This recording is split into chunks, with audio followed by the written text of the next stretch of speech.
السلام عليكم ورحمة الله تعالى وبركاته. أهلا ومرحبا بحضراتكم. يعني انتشر في السوشيال ميديا والمواقع والحاجات دي كلها.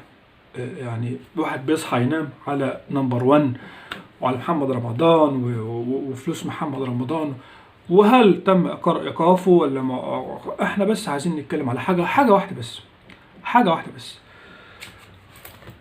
لما نيجي نقول إن محمد رمضان ده ممثل فاشل وعمل فلوس من التفاهة وعلم أولادنا البلطجة وعلم وعلم وعمل وعمل وعمل وسوى، طيب مين اللي وصل محمد رمضان تو هيز بوزيشن ناو، للمكان اللي هو فيها؟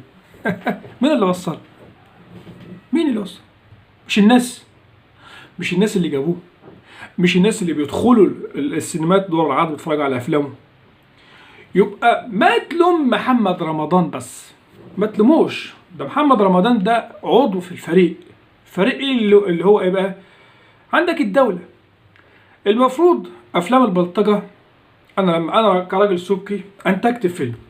الفيلم ده سعادتك بيتعرض على المصنفات، حلو. المصنفات بتجوز بتقول لك ده يتنشر ولا ما يتنشرش، حلو.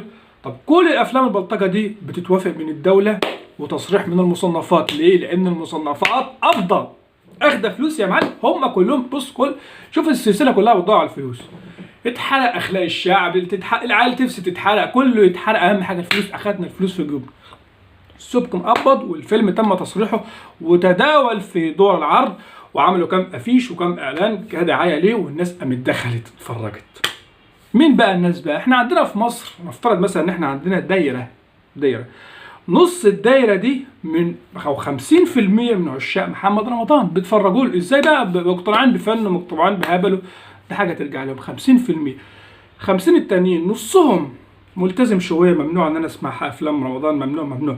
او الربع التاني، الربع التالت التاني، في النص التاني ده اللي هو بنسميه حزب الكنبه، اللي ملوش اي علاقه خالص، ولا يعرف محمد رمضان لا من قريب ولا بعيد ولا حتى يتفرج على افلام. يبقى اذا مش اي حد يطلع يقول لك محمد رمضان ده راجل عضو مع لوكشه. اللوكشه بتساعده، موافقين على اللي بيعملوه، الناس بتطلع تتفرج، قنواته بالملايين المشاهدات، مئات المشتركين. ده هل متفق معاهم؟ الناس بتحبه. ليه معجبين؟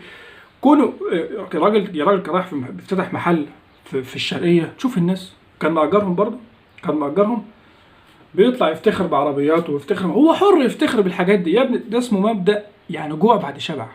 اسف، شبع بعد جوع. فيعمل كده، مسمي نفسه نمبر 1. ايوه هو نمبر 1 وما كذب، والله ما كذب. نمبر 1 في البلطجه، نمبر 1 في السفاله والفرده والسرسجه واللي عايز تقول قول.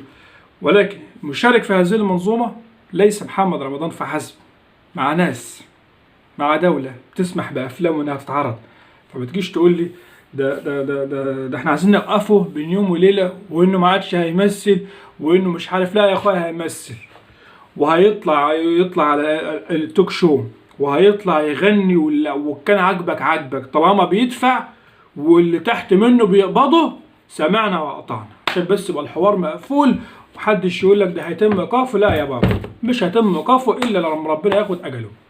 فاهمني؟ طبعا كله بيقبض.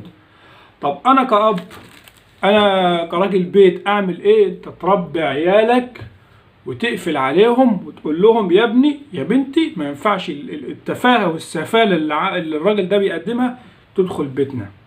تشفر القناه، تولع التلفزيون، تقفل الانترنت، تشحن عيالك ان ده سفه وده بلطجه ودي قله ادب والحاجات دي اخرها وحشه، والحاجات دي تغضب ربنا عز وجل. تشحنهم ساعات ما يكرهوا هذا البني ادم.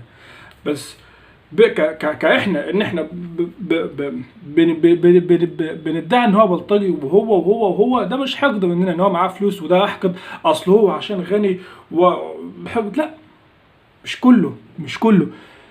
في ناس كتير بتساعده في الموضوع ده. اتمنى ان الناس كلها تبقى عارفه الحقيقه، وبلاش لف ودوران بقى، بلاش نغمه ايه اصل بلطجي واحنا عايزين نوقفه والجو تقول لا هيشتغل. اطمن، جوه مصر ولا بره مصر هيشتغل طالما بيدفع. الناس كلها عندها اهم حاجه الماده، تمام.